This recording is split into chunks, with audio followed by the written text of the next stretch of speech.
நிச்சயமாக பவித்ரா, தென்காசி மாவட்டம் மேலும் தமிழகத்தில் வளிமண்டல கீழடுக்கு சுழற்சி காரணமாக அதிக கனமழை பெய்யக்கூடும் என்பதால் தென்காசி மாவட்டம், திருநெல்வேலி மாவட்டம், தூத்துக்குடி உள்ளிட்ட மாவட்டங்களில் அதிக கனமழை பெய்யக்கூடும் என்பதால் ரெட் அலர்ட் விடுக்கப்பட்டுள்ளது. இந்த நிலையில் தென்காசி மாவட்டத்தை பொறுத்தவரை நேற்று முதல் கனமழையானது பெய்து வருகிறது. இந்த கனமழையின் காரணமாக தென்காசி மாவட்டத்தில் பல்வேறு இடங்களில் நீர் சூழ்ந்தும் காணப்படுகிறது. தற்போது குற்றாலத்திலும் காட்டாற்று வெள்ளம் ஏற்பட்டுள்ளது. இதே போன்று தென்காசி மாவட்டம் செங்கோட்டை பகுதியில் உள்ள தஞ்சாவூர் குளத்திலானது உடைப்பு ஏற்பட்டுள்ளது. இந்த உடைப்பு ஏற்பட்டதன் காரணமாக அங்குள்ள ஊர் பகுதிகளில் வெள்ள நீரானது சூழ்ந்தப்படுகிறது. மேலும் குடியிருப்புகளில் வெள்ள நீர் சூழ்ந்ததன் காரணமாக அங்கு போக்குவரத்து முற்றிலுமாக துண்டிக்கப்பட்டுள்ளது.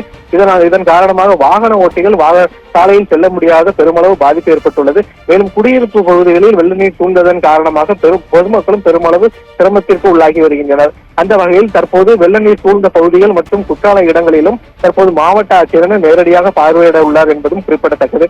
அந்த வகையில் தென்காசி மாவட்டத்தில் பெய்து வரும் கனமழை என்பது பெருமளவு பாதிப்பை ஏற்படுத்தியுள்ளது என்று கூற வேண்டும். சத்தியம். விவரங்களுக்கு நன்றி சம்பத்.